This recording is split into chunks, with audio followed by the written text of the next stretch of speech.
아버지, 한 주간 추운 날씨와 바쁜 일상 속에서 우리를 지켜주시고 주일을 맞아 예배의 자리에 나올 수 있도록 인도하여 주심에 감사드립니다. 하늘군 교회 성도님들, 하나님의 뜻 따뜻한 무엇인가 은혜를 매일 삶 속에서 경험하며 살아갈 수 있도록 축복하여 주시옵소서. 저희는 연약하여 하루를 살아갈 때 현실의 삶과 두려움에 무너지고 믿음이 흔들리며 넘어지기도 합니다. 흔들리지 않는 믿음을 주시옵소서. 담대한 마음 허락하여 주시옵소서. 주님 감사드립니다. 항상 한국 교회 성도님 가정마다 주님께서 축복과 은혜 주실 거라 믿습니다. 이 시간 하늘군 교회 다음 세대를 위해 기도합니다. 우리의 자녀들이 하나님의 흠없는 자녀로 세워지도록 부모 세대가 말씀으로 가르치고 기도하게 하여 주시옵소서. 주님의 비전을 품고 뜨거운 열정과 믿음으로 세워지게 하여 주시옵소서. 하늘군 교회 다음 세대가 끊이지 않고 계속해서 이어갈 수 있도록 믿음의 가정을 세워주시고 또 가정 다음 세대를 품고 희망을 하는 가정마다 주님 다음 세대 새 생명을 허락하여 주시옵소서. 주님 날씨가 점점 추워지고 있습니다. 장로님, 권사님, 집사님들 모두 건강하게 주님께서 지켜주시옵시고 우리와 함께 주님 찬양하며 곧 방공하는 새성전에서 주님께 기쁨으로 예배 드릴 수 있도록 함께하여 주시옵소서. 목사님 가정을 위해 기도합니다. 목사님 사모님 학원 공부방 사역으로 바쁘게 시간을 보내고 있습니다. 영적 리더로서 성도들을 이끄시는데 피곤하지 않게 주님께서 보호하시고 지켜주시옵소서. 새 자녀를 위해 기도합니다. 희민이, 한비, 슬비, 지혜와 믿음으로 세워주시옵소서. 주님께서 주신 재능을 잘 사용하여 주님께 기쁨으로 드리는 자녀로 세워주시옵소서.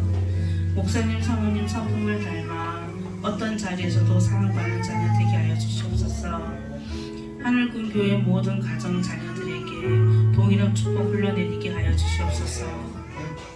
이 시간 목사님께서 귀한 말씀을 선포하실 때 성도들 모두 은혜 받게 하여 주시옵소서. 예수님 이름으로 기도드립니다.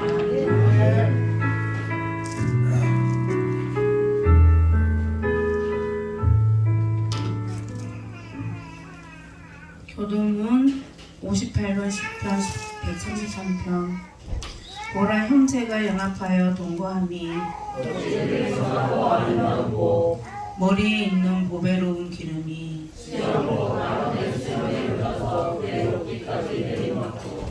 헐몬에 있으리 시온의 산들에게 내린 것도다. 거기서 여호와께서 복을 명령하셨느니 곧 영생이로다.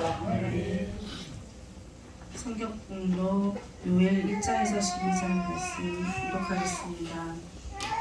부두엘의 아들 요엘에게 임한 여호와의 말씀이라. 늙은 자들아 너희는 이것들을 들을지어다. 땅의 모든 주민들아 너희들 귀를 기울일지어다. 너희의 날에는 너희 조상들 날에 이런 일이 있었느냐. 너희는 이 일을 너희 자녀에게 말하고 너희 자녀는 자기 자녀에게 말하고 그 자녀는 후세에 말할 것이니라. 팥중이가 남긴 것은 메뚜기가 먹고 메뚜기가 남긴 것은 느치가 먹고 느치가 남긴 것을 함중이가 먹었도다. 취하는 자들아 너희는 깨어 울지어다. 포도주를 마시는 자들아 너희는 울지어다. 이는 단 포도주가 너희 입에서 끊어졌음이니라. 다른 한 민족이 내 땅에 올라왔음이로다.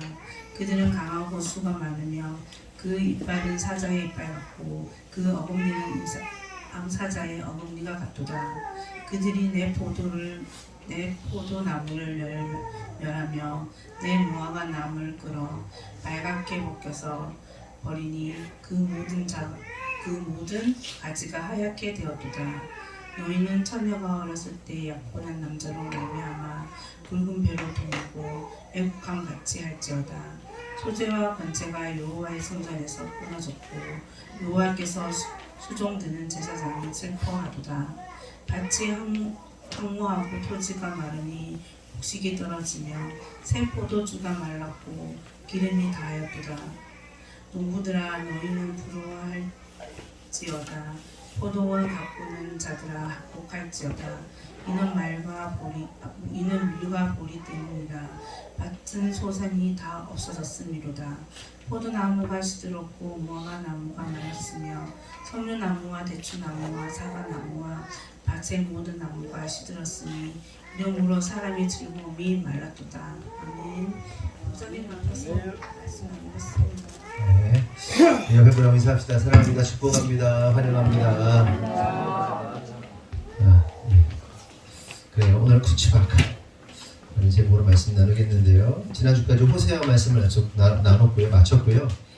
오늘부터는 유엘서 말씀을 나누도록 하겠는데 제목이 쿠츠바카인데 쿠츠가 뭐냐면 깨어있다는 뜻이에요. 깨어서 바카, 물어라 이란 뜻입니다. 오늘 이 말씀 제목으로 말씀 나누겠습니다. 먼저 유엘서에 대한 간략한 대략적인 설명을 드려야 되는데 보통 뭐 이제 책이 시작될 때 성경이 시작될 때 이 책이 누가 썼고 이거 뭐 배경이 어떻고 뭐 이런 거 설명을 좀 해야 되는데 특별히 이 유엘서에 대한 자료가 안타깝게도 많지 않습니다. 다만 요엘이 부두엘이라는 사람의 아들이라는 것과 요엘이라는 이름의 뜻이 여호와는 하나님이라는 뜻 외에는 특별히 설명할 내용이 없고요. 그리고 나머지 것들은 설교를 하다 보면 쭉 나오기 때문에 다른 설명을 드리지 않겠고요. 그래서 오늘은 요엘 선지자가 선포하고 있는 이 중심적인 메시지가 뭐냐 그걸 좀 나누고 그 다음에 세부적인 말씀을 나누도록 하겠습니다. 이스라엘의 역사를 보면요, 과거로부터 현재까지 이스라엘 백성들이 간절히 고대하고 기다리는 날이 있습니다. 그 고대하고 기다리는 날이 뭐냐면 여호와의 날 혹은 구원의 날이라고 합니다. 특별히 여호와의 날이라고 성경은 기록하고 있죠. 그러면 궁금한 것은 이스라엘 백성들이 왜 구원의 날, 여호와의 날을 기다리고 있는가 하는 겁니다. 그 이유는 자기들이 당했던 그리고 당하고 있는 현실적인 고통과 슬픔과 괴로움들이 모두 사라지고 회복되는 날이기 때문에, 날이라고 믿기 때문에 구원의 날, 여호와의 날을 기다리는 거예요. 그러니까 이스라엘의 역사를 보세요. 얼마나 많은 순간마다 그냥 고통의 역사잖아요. 그 전 세계도 지금 전 세계의 모든 그 전쟁과 어떤 상황 속에서 그 핵심, 그 중심에 있는 나라가 어디입니까? 이스라엘이잖아요. 그래서 이스라엘 싸우는 거 그 조그만 나라 하나 싸우는데 막 미국이 투입되고 그 조그만 나라 하나 싸우는데 막 중동이 다 흔들리고 막 러시아가 중국이 막 지금 막 그러고 있잖아요. 그래서 이제 이 마지막 시대의 마지막 전쟁, 아마겟돈 전쟁에는 어떻게 됩니까?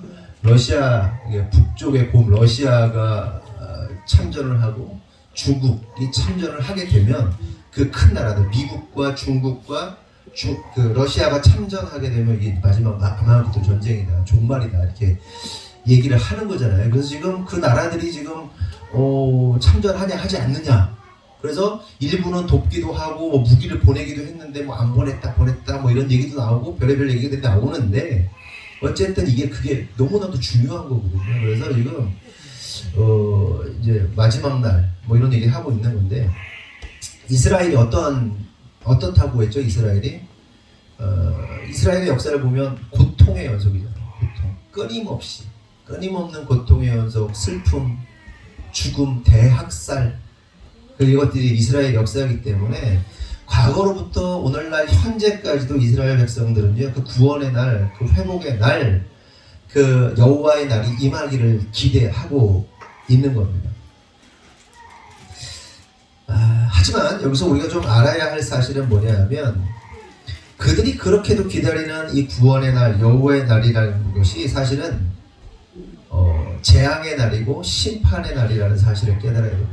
그들은요, 자신의 모든 슬픔, 모든 고통이 사라지고 그 여호와의 날이 임하면 하나님께서 우리를 구원해 주시고 평화를 주시고 그 가난하고 또 고통받던 우리들을 해방시켜 줄 것이라고 믿고 있지만 정작 성경이 말하고 있는 여호와의 날, 그 구원의 날은 어떤 날이다? 심판의 날이라고 선언하고 있다는 겁니다. 요엘 2장 1절에서 3절을 보면 다 같이 한번 읽어보겠습니다. 시작.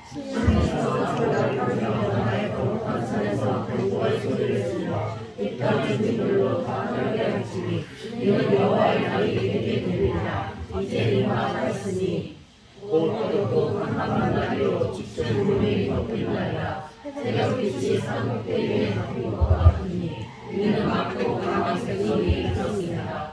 이와 같은 것이 내 하늘도 없었고 이르기로 되었습니다. 우리 그의 앞을 살으며 불꽃이 그의 길을 들으니 그의 예전의 땅은 내게 무성하다하나 그의 나중의 땅은 황폐한 들 같으니 그것을 피하라. 1절에 분명하게 얘기합니다. 여호와의 날이 이르게 된다. 이스라엘 백성들이 그렇게 기다리고 고대하는 여호와의 날이 임하게 된다. 근데 그 날이 무슨 날이다? 구원과 기쁨의 날, 행복, 만족, 평안, 평화의 날이 아니라 재앙과 심판의 날이라고 분명하게 명시하고 있습니다. 그러면서 이어지는 2장 12절에서 14절을 보면 다 같이 한번 읽어보겠습니다. 12절에서 14절 시작! 여호와의 말씀에 너희는 이제라도 무슨 상관이며 내가 고마워 아래로 너희는 옷을 찢지 말고 마음을 찢고 너희 하나님과 그대로 돌아오시라. 너희는 오시며 자비로우시며 너희를 거리하시며 내가 주사 뜻을 돌이켜 재앙을 내리지 아니하시나니 주께서 오시 마음과 뜻을 돌이키시고 그 뒤에 복을 내리사 너희 하나님 여호와께 수제와 전제를 드리게 하시나니 이 날이 임하게 되면 뭐 하라고 얘기하고 있어요? 이 날이 임하게 되면 금식하며 애통하며 회개하라고 하십니다. 그러니까 이 날, 곧 여호와의 날은 심판의 날이기 때문에 여호와의 날을 기다리는 자들은 뭐 하라는 거예요? 회개하라는 거예요. 여러분 주님의 오심을 기다리십니까? 안 기다리세요? 안 기다리고 예수님 다시 오실 것을 기대하시고 기다리십니까? 아 진짜 기다려요? 아 진짜 예수님 오실 거라고는 믿어요? 아 진짜 믿어요? 아 진짜 믿나? 아 진짜 믿어요? 그래요. 그럼 뭐 하라고요? 네? 회개하래요. 회개. 진짜 기다리면 회개하래요. 회개하는 삶을 살라는 거예요. 그러면 궁금한 것은 여호와의 날을 맞이하는 자들에게 어떻게 여호와의 날을 기다리고 또한 기다리는 자들은 어떻게 해야 하는가, 어떻게 회개해야 하는가 하는 겁니다. 이에 대해서 우리가 좀 전에 읽은 말씀을 보면 옷을 찢는 것이 아니라 마음을 찢으라고 말씀하세요. 옷을 찢는 게 아니라 마음을 찢으라. 여러분 질문, 그러면 어떻게 하는 것이 옷이 아닌 마음을 찢는 것인가 하는 겁니다. 모르겠어요. 요즘 애들은 그런 걸 잘 못 봤는데 저 어릴 때 어떤 친구가 반에서 싸움을 하는데 어떤 애하고 이렇게 둘이 막 부딪혔어. 그러더니 얘가 화가 나니까 이제 싸우다가 그 A라는 애가 B를 때렸어. 때렸는데 B가 맞았어. 맞았는데 또 댐비는데 또 맞아. 계속 맞아. 그러니까 화가 나니까 어떻게 했냐면 내 표현 그치? 친구들이 책상에 딱 여기 또 올라가. 그들이 옷을 확 찢더라고. 옷을 찢어버리더라고. 벗으면서. 요즘 애들 중에 그런 애들 있나요?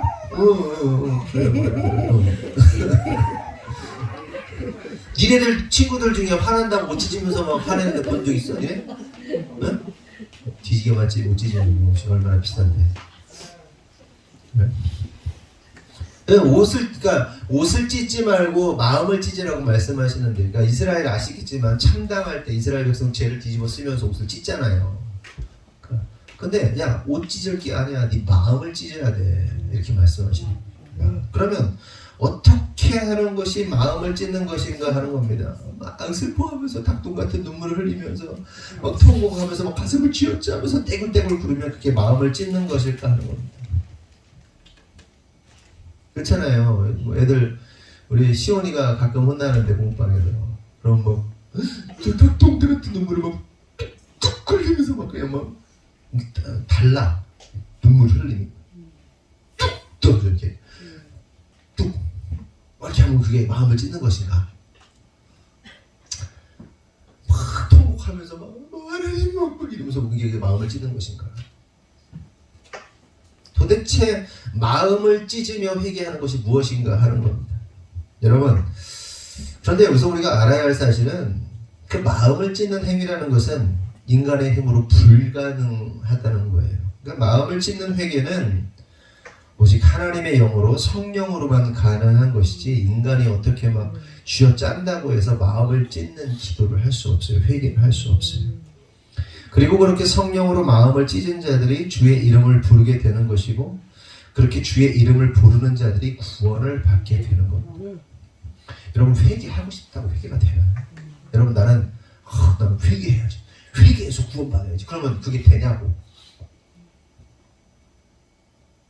회개하고 싶다고 회개가 되냐고. 회개 안 돼요. 회개하고 싶다고 회개되는 게 아니에요. 우리가 지금 회개할 수 있다는 건 예를 들어서 뭐 초신자든 뭐든 간에 내가 지금 말씀을 듣고 뭔가 회개라는 것을 하고 있고 나를 돌아보고 있고 내가 하나님이란 존재 앞에서 내가 뭔가 잘못했구나. 그래 내가 이런 거는 회개해야 할 거리구나 라고 생각이 든다면 그게 뭘 의미하는 건지 아세요? 성령이 임했다는 증거예요. 막 룰랄라따따따 막 이게 잘못됐다는 게 아니에요. 혹시 막 성령 방언으로 막 기도하는 거 제가 혐오하는 게 아니에요. 내가 회개라는 것을 할 수 있다는 것은 성령님이 임했다는 증거예요. 얘네들이 진심으로 회개라는 걸 해? 성령이 임한 거예요. 성령님이 임했기 때문에 회개하는 거예요. 신앙생활을 한 달을 했든 1년을 했든 하루를 했든 내가 진짜 하나님 앞에서 내가 잘못한 거구나라고 느끼고 있는 게 성령이 임했다는 증거라니까요. 성령이 임한 자들만 마음을 찢어 회개할 수 있는 거예요. 그래서 요엘 2장 28절에서 32절을 보면 이렇게 말씀하세요. 그 후에 내가 내 영을 만민에게 부어주리니 너희 자녀들이 장래일을 말할 것이며 너희 늙은이들은 꿈을 꾸며 너희 젊은이는 이상을 볼 것이며 그때 내가 또 내 영을 남종과 여종에게 부어줄 것이며 내가 이적을 하늘과 땅에 베풀리니 곧 피와 불과 연기 기둥이라. 여호와의 크고 두려운 날이 이르기 전에 해가 어두워지고 달이 핏빛같이 변하려니와 누구든지 여호와의 이름을 부르는 자는 구원을 얻으리니 이는 나 여호와의 말대로 시온산과 예루살렘에서 피할 자가 있을 것이며 남은 자 중에 나 여호와의 부름을 받을 자가 있을 것입니다. 아멘.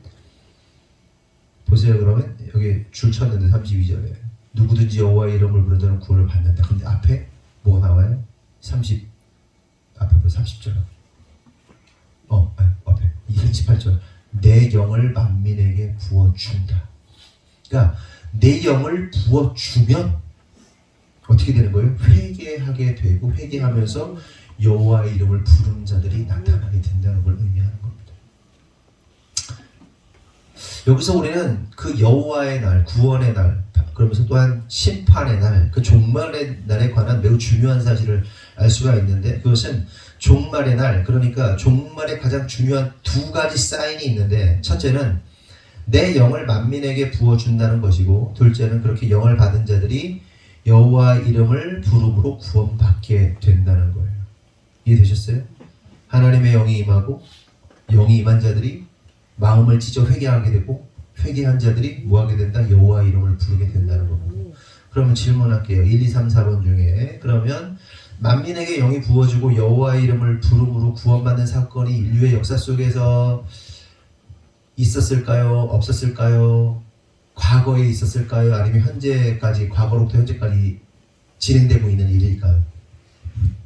1번 없었다. 2번 있었다. 3번 없었고 앞으로 일어날 것이다. 4번 있었고 현재 진행 중이다. 몇 번? 4번? 3번? 이거 잘 확인하셔야 돼요. 다시. 만민에게 영이 부어지고 마음을 찢고 회개함으로 여호와의 이름을 부르면서 구원받는 사건이 없었다 라고 생각하시는 거예요. 2번 있었다. 좀 더 정확하게 말해서 3번 없었지만 앞으로 일어날 것이다. 지금 요엘 여기 말하는 내용이 요엘에서 말하는 게 없었지만 앞으로 이런 일들이 일어날 것이다. 3번. 4번. 있었고 이미 있었고 그 일들이 지금 현재 진행 중이다. 4번. 4번. 근데 많은 분들이 3번을 많이 생각해요. 그러니까 이게 왜 그런 거냐면 좀 설명을 드릴게요. 4번입니다. 뭐냐? 왜 답이 4번이냐면 2000년 전에 마가의 다락방에서 하나님께서 하나님의 영을 부어주는 사건이 있었죠. 이해되시죠? 내 영을 만민에게 부어준다는 그 역사가 2000년 전에 이미 일어났어요. 그리고 그 이후에 계속해서 일어나고 있어요. 지금 오늘날에도 일어나고 있어요. 만민 영을 부어주시는 역사가. 그쵸? 그리고 회개의 영을 통해서 회개함으로 여호와 이름을 부름으로 구원받는 역사가 지금도 진행 중이다. 요거를 잘 이해를 해야 됩니다. 그러니까 고로 이 말씀이 의미하는 것은 여호와의 날, 구원의 날, 심판의 날은 언제 시작된 거예요? 그러니까 여호와의 날, 구원의 날이 앞으로 일어날 일입니까? 아니면 이미 시작된 겁니까? 이미 시작된 거죠. 2000년 전에. 그러니까 여기서 헷갈려요, 사람들. 그러니까 종말의 날을 단편적으로 생각하는 거예요. 종말의 날 앞으로 예수님이 오시면 종말, 그치? 종말인데 실제로 종말의 사건은 2000년 전에 이미 시작된 거예요. 그때 종말이에요. 예수님께서 죽으시고 부활하시고 하늘로 오르신 다음에 성령께서 오시는 그 순간 종말이 시작된 겁니다. 그래서 그리스도인들은 종말론적 신앙을 가질 수밖에 없어요. 이런 거예요. 죄인이 있으면 판사 앞에 서잖아요. 땅, 사형 딱 때리잖아요. 집행은 언제예요? 한 달이 있든 두 달이 있든 집행 언제 집행하는 대기하는 기간이 있잖아요. 그리고 그 집행되는 날에 딱 죽는 거예요. 이해되셨죠? 그러니까 예수님께서 죽으시고 예수의 영이신 성령께서 2000년 전에 딱 오심으로 모든 인류는 심판, 사형 딱 때린 거예요. 근데 그 가운데 성령을 받은 자들이 회복되고 회개함으로 너는 제외 이렇게 되는 거예요. 그래서 지금 2000년 전부터 지금까지 종말의 시간이고 마지막 집행의 시간만 남은 거예요. 근데 하나님께서 어떻게 하시는 거예요? 집행의 시간을 계속 유예시키는 거예요. 어떻게든 한 영혼이라도 더 구원하시기 위해서 그 시간들을 더 유예시켜요. 아까 말씀드린 초반에 아마겟돈 전쟁. 그러니까 제가 뭐 종말론 막 이런 걸로 막 치닫자는 얘기가 아니에요. 그러니까 종말을 연구하시는 분들의 한결같은 얘기는 뭐냐면 성경에서 말하는 종말의 사인은 이미 다 성취됐다는 거예요. 다 성취됐어요. 지금 당장 예수님 오셔도 아무 문제 없대요. 거기서 말하는 내용이 다 성취됐대요. 다만 뭐가 성취되지 않았냐? 마지막 아마겟돈 전쟁만 성취가 되지 않았다. 그래서 그것을 중동 지역의 역사를 우리가 좀 그 사건들을 긴밀하게 뭐랄까요, 좀 주의 깊게 봐야 된다는 얘기를 하는 겁니다. 여러분 우리가 살고 있는 이 세상이 그냥 천년만년 갈 것 같아요? 그렇지 않아요. 종말은 옵니다. 항상 말씀드리지만 개인적인 종말도 있고 전 지구적인 우주적인 종말도 있어요. 여러분의 생명이 끊어지는 종말도 있고 참 사람 일이라는 게 모르겠더라고요. 며칠 전에 어떤 한 목사님의 부고 소식을 들었는데 그분이 충청연회에서 감독님으로 나오려고 했던 굉장히 좀 유명한 분이세요. 어떤 목사님이 있는데 그분을 잘은 몰라요. 근데 그분의 활동이 워낙 많아가지고 되게 훌륭한 목사님으로 알고 있습니다. 갑자기 돌아가셨대요. 60 지금 한 3세? 이 정도 됐다는 것 같아요. 머리 하얀 목사님이신데 방 무슨 목사님입니다. 되게 유명한 분이시네요. 아니 이렇게 막 열정적으로 활동하시던 분이 갑자기 당뇨 지병이 30년이 있었대요. 근데 갑자기 심장마비로 돌아가셨다고 하더라고요. 근데 하고 있는 일들이 너무 많아가지고 막 그러니까 워낙 그 이웃을 향한 봉사나 이런 게 굉장히 유명한 교회입니다. 당진에서. 개인적인 종말이 있죠. 우리의 또한 우리 인생 가운데도 인생뿐만 아니라 우주적인 종말이 있죠. 근데 우리가 지금 살아가고 있는 시대는 종말의 마지막 끝자락에 있다는 건 분명해요.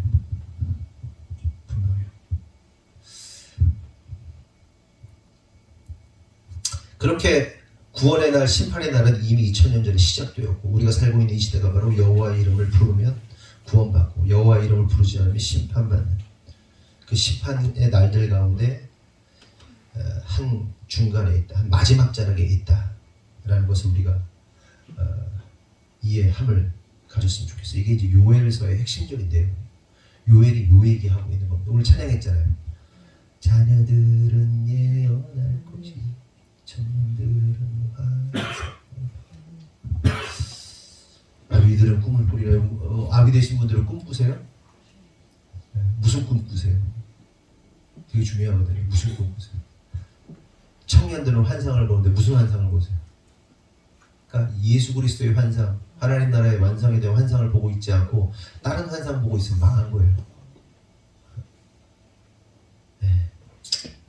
이제 이런 이해함을 가지고 이제 요엘서를 좀 나누도록 하겠습니다. 1절에 뭐라고 시작하냐면 여호와의 말씀이라고 선언하는 걸 볼 수 있어요. 근데 여기서 여호와의 말씀이라는 것이 의미하는 것은 여호와의 말씀은 뭐죠? 언약이죠. 언약. 약속이란 말이에요. 하나님 말씀은 약속입니다. 성경의 내용 자체가 약속입니다. 그리고 성경의 역사는 다 성취됐어요.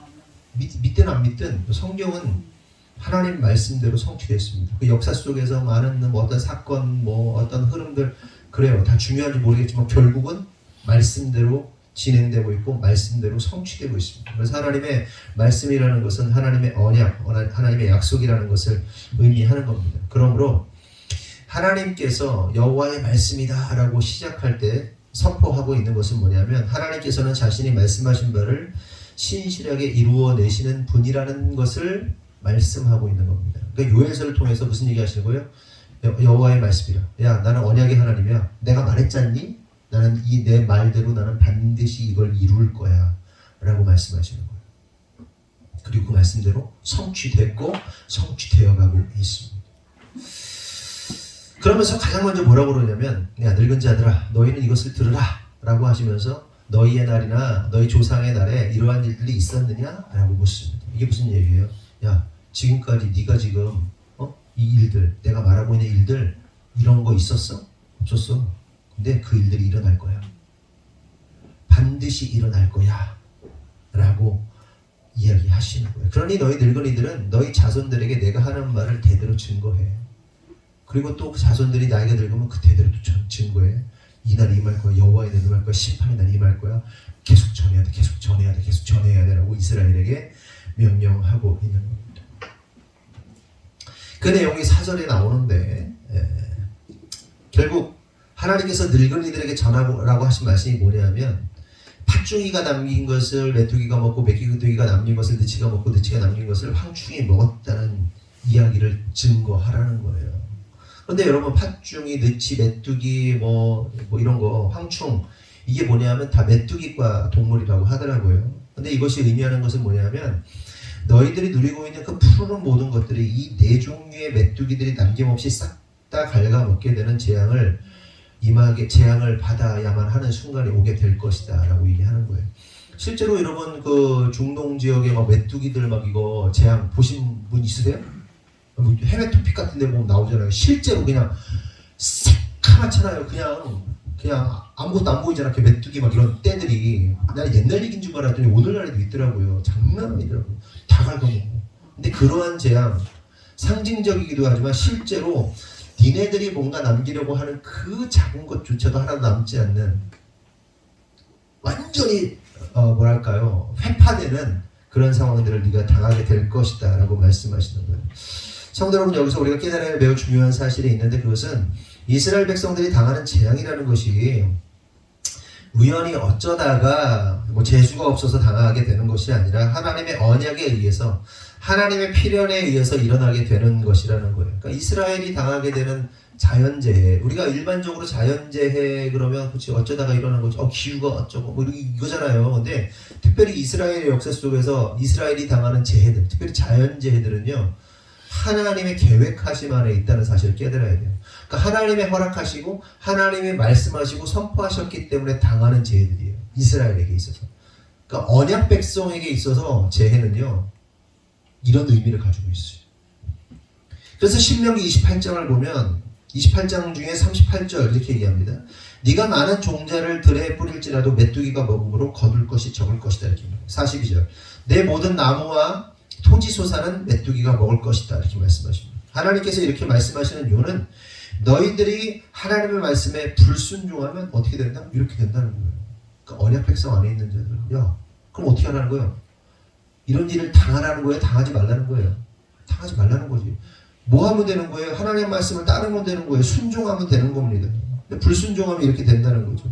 또한 열왕기상 8장을 보면 37절에서 40절 만일 이 땅에 기근이나 전염병이 있거나 곡식이 시들거나 깐부기가 나거나 메뚜기나 황충이 나거나 적국이 와서 성읍을 에워싸거나 무슨 재앙이나 무슨 질병이 있든지 막론하고 한 사람이나 혹 주의 온 백성 이스라엘이 다 각각 자기 마음의 재앙을 깨닫고 이 성전을 향하여 손을 펴고 무슨 기도나 무슨 간구를 하거든 주는 계신 곳 하늘에서 들으시고 사하여 각 사람의 마음을 아시오니 그들의 모든 행위대로 행하사 갚으시옵소서. 주만 홀로 사람의 마음을 다 아심이니이다. 그리하시면 그들이 주께 해서 우리 조상들에게 주신 땅에서 사는 동안에 항상 주를 경외하리이다. 이게 무슨 얘기냐면 솔로몬이 다윗의 언약에 따라 성전을 건축을 합니다. 그리고 나서 솔로몬이 하나님께 드리는 기도의 내용이에요. 그런데 기도의 내용이 굉장히 흥미롭거든요. 이스라엘 가운데 메뚜기 황충이 나오는 것을 보고서 재앙을 깨닫고 한 사람이나 혹은 주의 온 백성이 성전을 향하여 기도하면 하나님께서 들으시고 용서해달라는 기도인 거예요. 그런데 여기 되게 재밌는 내용이 그들의 모든 행위대로 행하여 갚으시옵소서 이렇게 얘기하고 있어요. 그러니까 뭐냐면 재앙이 임하게 되면 그 당하게 된 재앙 니네 그만 좀 재앙을 당하게 되면 그 재앙 속에서 회개하고 나오는 자들을 통해서 하나님 구원해 달라는 얘기예요. 그런데 그 재앙을 안 당하게 해달라는 게 아니라 재앙이 당한 것을 보면서 깨닫게 해달라는 거예요. 이해되세요? 그러니까 우리는 재앙을 안 당했으면 좋겠잖아요. 그러니까 솔로몬도 하나님께 앞에 기도할 때 하나님 재앙을 좀 안 당했으면 좋겠습니다. 재앙 안 당했으면 좋겠습니다. 재앙이 안 일어나게 해주세요. 기도한 게 아니라 우리 백성들이 하나님 앞에 불순종함으로 재앙을 당하게 될 텐데 재앙이 임하게 될 텐데 그 재앙이 임할 때 좀 깨닫는 자들이 나와서 하나님 앞에 손들고 회개하면서 나오는 자가 한 사람이라도 나온다면 하나님 좀 살려주세요. 좀 더 쉽게 얘기하면 무슨 얘기냐면 이런 겁니다. 그러니까 만약에 예를 들어서 예전에 우리는 기도를 모르겠어요. 저는 그렇게 한 적이 있는데 이런 거죠. 기도 무섭게 하잖아요, 사람들이. 뭐 이렇게 말을 안 듣는 남편이 있어, 말을 안 듣는 뭐 아내가 있어, 막 속을 새기는 자식이 있어, 막 망나니 같아, 막 그냥 아니면 어떤 성도가 있어. 그러면 어떻게 기도해? 하나님, 저 사람이 교통사고가 나서라도 하나님께만 돌아올 수 있으면 돌아오게 해달라고. 하나님, 저 사람이 질병에 걸려서라도 하나님께만 돌아올 수 있다면 돌아오게 해주세요. 하나님, 저 사람이 사업이 뭐 잘못돼서라도 하나님께만 돌아올 수 있으면 돌아오게 해주세요. 이게 어떤 기도입니까? 어떤 마음으로 하는 기도예요? 하나님, 저 사람 사업 망하게 해주세요 라는 기도가 아니죠. 핵심이 뭐예요? 돌아오게 해달라는 거잖아요. 근데 그런 기도를 할 때는 뭐예요? 그냥 다 걸어버리는 기도예요. 제발 살려달라는 극단적 기도죠. 극단적 기도. 어떻게 해서든 하나님 살려주십시오 라고 기도하는 것인데 솔로몬이 그런 거예요. 하나님, 이 백성들이 그 황충이를 당해서라도 깨닫는 자 나오게 하시고 깨닫는 자 나와서 살려달라고 엎드리는 자 있다면 하나님 구원의 역사를 이루어달라고 그런 기도를 하고 있는 겁니다. 오죽하면 이런 기도를 하겠어요. 오죽하면.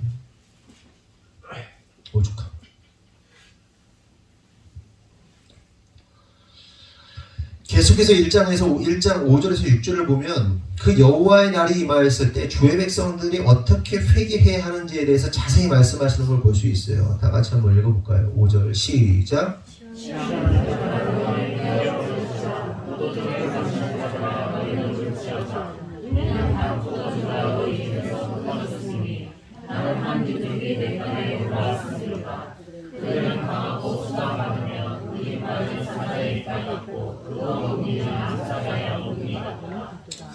그러니까 심판받지 받지 않고 살기 위해서 어떻게 하라는 거예요? 그러니까 그리고 심판을 받았다 할지라도 어떻게 해야 너희들이 회복된다는 거예요? 깨어 울라는 겁니다. 깨어서 울라는 거예요. 이게 오늘 제목 쿠츠박합니다. 깨어 울어라.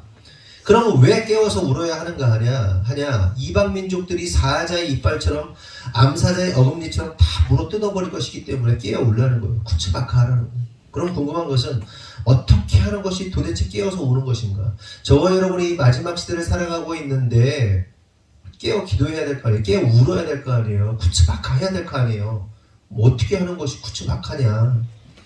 이에 대해서 요엘 1장 8절에 10절은 너희는 처녀가 어렸을 때에 약혼한 남자로 말미암아 굵은 배로 동이고 애곡함같이 할지어다. 소재와 전제가 여호와의 성전에서 끊어졌고 여호와께 수종드는 제사장은 슬퍼하도다. 밭이 황무하고 토지가 마르니 곡식이 떨어지며 새 포도주가 말랐고 기름이 다하였도다. 세 부류가 나오죠. 어린 신부, 두 번째 제사장, 세 번째 농사짓는 일반 백성들. 첫 번째로 처녀가 어려서 약혼한 남편이 죽은 것처럼 울라는 거예요. 그러니까 굵은 배로 동이고 약혼한 남자로 말미암아 굵은 배를 동였다는 게 뭐예요? 약혼한 남자가 있는데 이 어린 처녀가 배옷을 입었다는 얘기 뭐예요? 남편을 잃었다는 거예요. 한번 상상해보자. 뭐 고대 근동에서는 뭐 지금도 13세, 14세 이렇게 되면 시집 가는데 옛날에도 그렇게 했고. 역시 13살 된 사람 누구 여기서 13살? 하영이. 하영이 아니면 중학교 1학년 또 누구 있어? 중학교. 쟤네들이 이제 시집 간 거야. 약혼했어. 뭐라? 우리 딸내미들 이슬비가 약혼을 했어. 조금 더 커가지고. 약혼했는데 결혼하려고 보니까 남편이 죽었어. 요즘이야 이렇게 싹싹당을 해가지고. 근데 그 당시에는 약혼하면 결혼한 거예요. 유부녀야, 유부녀. 혼자 살아야 돼. 그냥 지수군이처럼 그냥. 남편도 없이 그냥 과부로 살아야 돼. 우리 딸이 아니면 여러분이 그렇게 살아간다고 생각하세요. 남편을 잃었어. 이게 뭔 소리예요? 그리고 저 나이 때 얼마나 막 애절합니까? 막 연애 감정이 좀 있으면 우리 신랑하고 결혼 뭐 이러고 있는데 죽어버렸어. 얼마나 황망합니까? 그냥 어이없잖아요. 그냥 어이없으면 그 자체. 너무 충격받아가지고 눈물도 안 나는 그 자체. 그렇게 울라는 거예요. 부모로서 울고 그 소녀처럼 울고 그걸 보면서 울라는 거예요. 근데 실제로 우리의 신랑이신 예수님께서 죽으셨잖아요. 여러분의 신랑이 죽은 거예요. 이제 울라는 거예요. 통곡하면서 울라는 거예요. 그 슬픔. 얘들아 생각해봐. 그냥 얘들아 니네 아빠가 오늘 돌아가셨어도 다들 엄마가 돌아가셨어 생각해봐. 어떨 것 같아요? 그보다 더 해.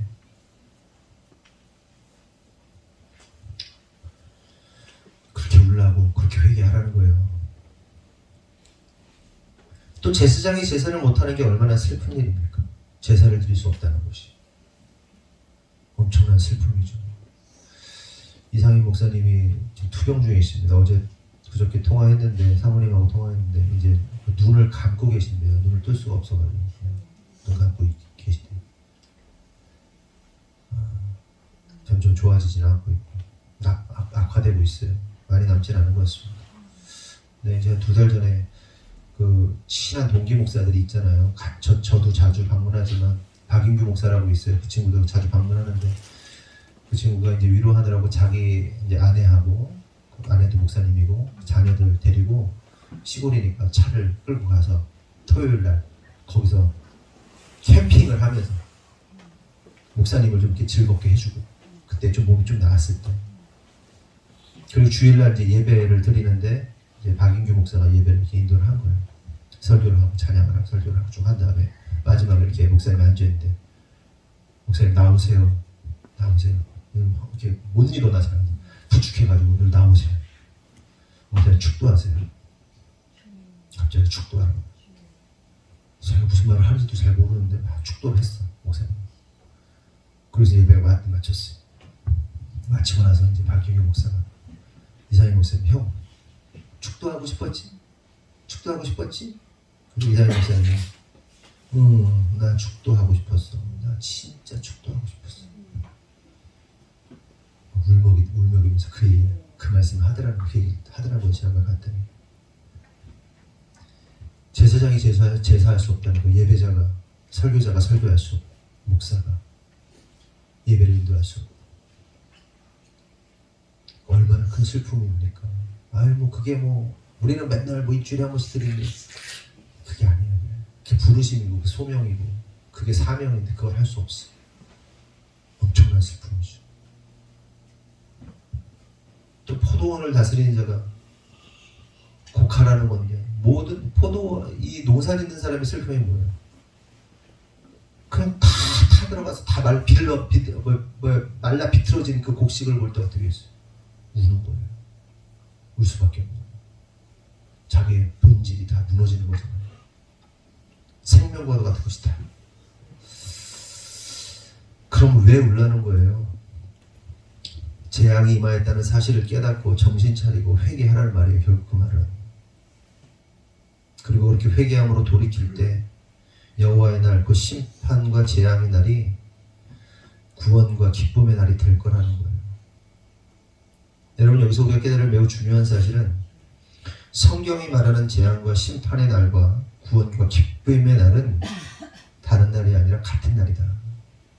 여호와의 날, 그러니까 마지막 우리 예수님께서 오시는 그날, 지금부터 종말인데 종말의 마지막 그 선고가 아니라 집행이 되는 날이 예수님 오시는 날인데, 그날이 어떤 사람에게는 심판의 날이지만 어떤 사람에게는 구원의 날이라는 거예요. 어떤 사람의 슬픔의 날이지만 어떤 사람에게는 행복한 날이란 말이에요. 근데 그게 어디서 갈리는 거예요? 구체밖에. 깨워서 우는 자들에게는 구원이고 기쁨이고 생명의 날이지만 하나님 앞에서 깨어있지 못하고 울지 않는 자들은 그날이 슬픔의 날이 된다는 이야기를 하는 거예요. 성도는 우리가 인생을 살아가면서 이러한 문제는요, 그대로 적용이 되죠. 살면서 육체적, 정신적, 사업적, 가정적 어려움과 고통, 슬픔들이 우리에게 닥쳐올 때가 있잖아요. 그때 중요한 사실이 뭡니까? 이러한 재앙과도 같은 일들이 우리의 마음과 자세에 따라 전혀 다른 결과를 가져온다는 거예요. 다시 말해서 겸손함으로 하나님 앞에 엎드리면, 성령 안에서 회개하고 낮아지고 그렇게 울며 부르짖고 통곡하면 하나님은 우리의 슬픔과 고통과 재앙을 기쁨과 즐거움과 회복과 충만함으로 바꾸신다는 겁니다. 믿으시면 아멘 하세요. 여러분, 구원받는 거 너무나도 쉬운 거 아닙니까? 하나님 앞에서 나의 자금을 알고 주님의 크심을 믿고 겸손하게 하나님, 나는 죄인입니다 라고 엎드리면 그 심판과 재앙이 사라지는 거예요. 구원이라는 게 어려운 게 아니에요. 심플해요. 잘 믿어지지 않지만 하나님이 있는 것 같아요. 하나님이라는 존재를 저는 잘 알지 못하지만 제가 죄인이라는 사실을 고백합니다. 나는 너무나 작은 자입니다. 하나님은 너무 크신 분이십니다. 고백하고 엎드리고 겸손하게 그 신에 대한 존중, 그 하나님에 대한 존중을 가지면 구원이 일어나는 거예요. 근데 놀라운 게 뭐예요? 그걸 못하는 사람들 많아요. 그게 안 되죠. 신의 존재를 인정하는 게 안 돼. 자기 고집을 꺾지 않아요. 하나님께 엎드리면 큰일 나는 줄 아는 사람들이 많아요. 그래서 이런 사람들을 회개가 안 돼요. 근데 어느 순간 말씀을 듣고 계속 선포되는 말씀 앞에서 깨지죠. 정으로 쪼이듯이 막 깨져. 어느 순간 딱 알게 돼요. 하나님의 존재가 진짜 있구나. 그럼 그 순간 엎드리는 거예요. 여러분, 묻습니다. 그러면 우리는 이 종말의 시대에 영혼을 위해서 깨어 통곡하고 울고 있는가? 또한 내가 온전히 살아가지 못하는 나 자신 때문에 그렇게 깨어서 울며 기도하고 있는가? 구치박하하고 있는가? 혹시 깨어 통곡하며 울고 있는 것이 아니라 자기 연민에 빠져서 신세한탄이나 하면서 살아가고 있지는 않은가? 여러분, 우리가 제가 초반에도 말씀드린 것처럼 우리가 살아가고 있는 시대는 종말의 시대예요. 예수님의 죽으심과 부활 그리고 성령이 임하심으로 인해서 종말이 시작됐습니다. 그리고 우리는 이 종말의 끝자락, 역사의 끝자락에 놓여져 있습니다. 주님의 집행만이 남아있는 거예요. 그러면 이러한 종말의 시대에 우리는 어떻게 살아가야 하는가? 이에 대해서 베드로전서 4장 7절에서 11절은 이렇게 말씀하십니다. 다 같이 시작. 만물의 마지막이 가까이 왔으니 그러므로 너희는 정신을 차리고 근신하여 기도하라. 무엇보다도 뜨겁게 서로 사랑하지. 사랑은 허다한 죄를 덮느니라. 서로 대접하기를 원망 없이 하고 각각 은사를 받은 대로 하나님의 여러 가지 은혜를 맡은 선한 청지기같이 서로 봉사하라.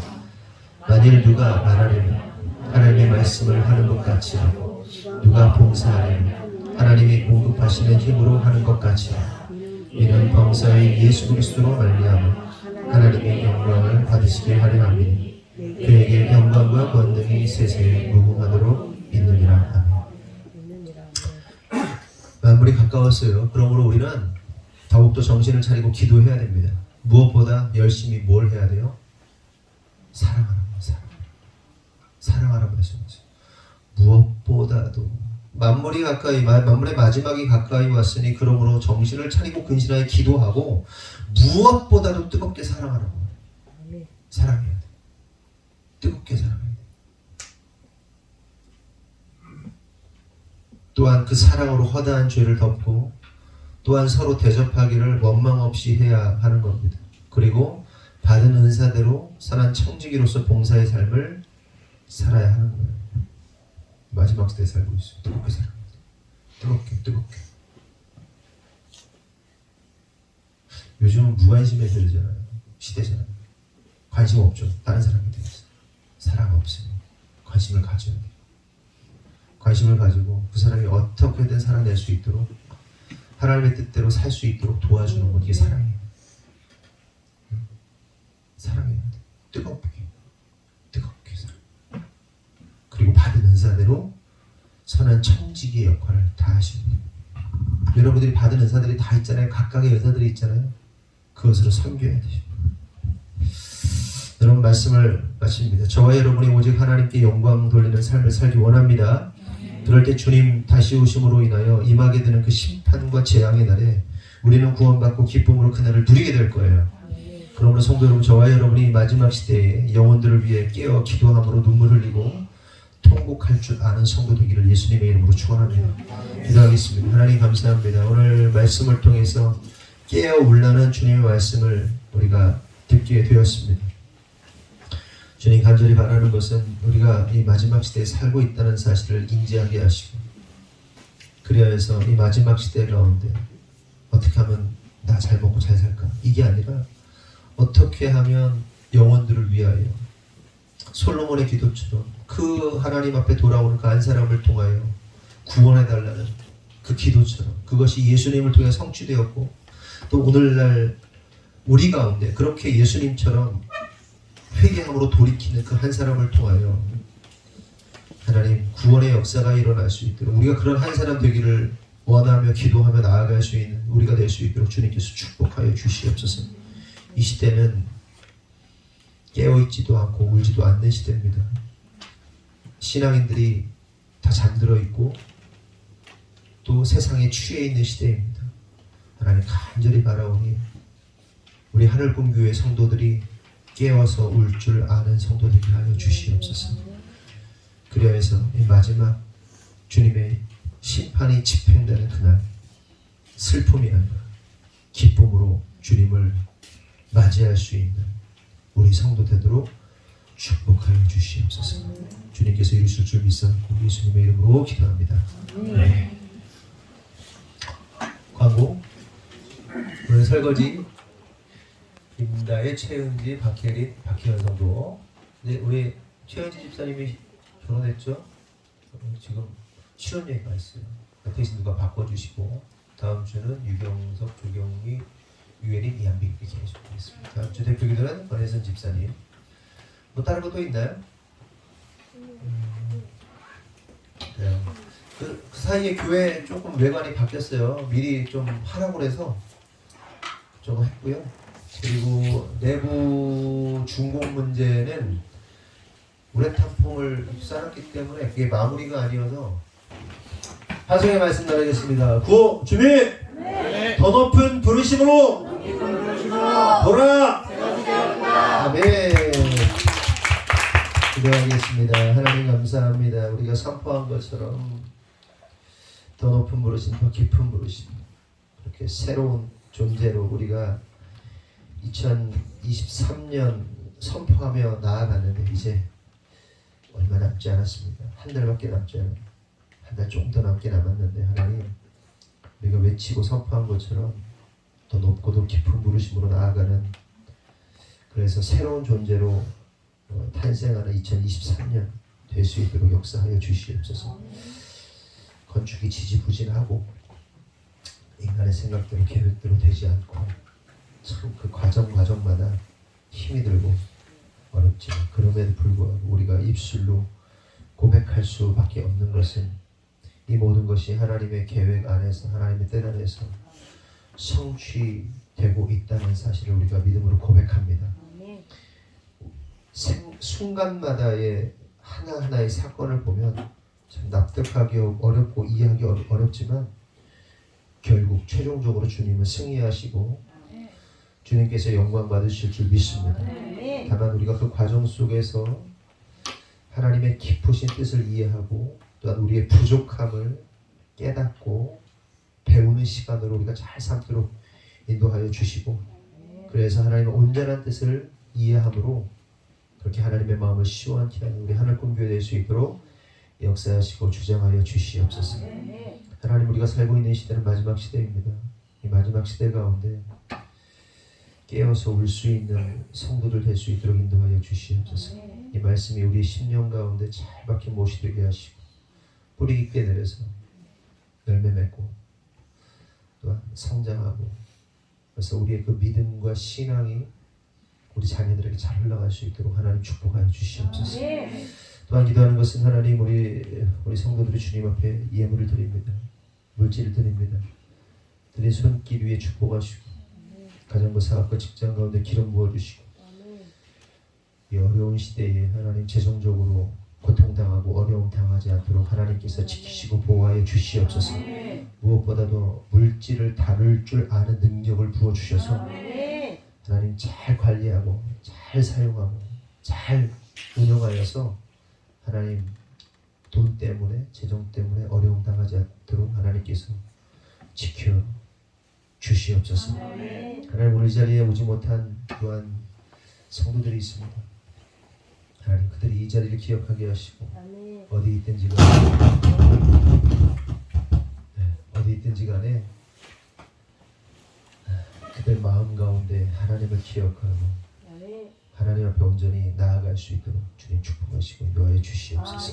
지금은 우리 구주 예수 그리스도의 은혜와 하나님 아버지의 무한하신 사랑과 성령님의 감화 감동대 주 역사하시니 오늘 주님의 뜻대로 살기로 결정한 모든 성도들 위해 지금부터 영원토록 함께 하시기를 간절히 축원하옵나이다. 아멘.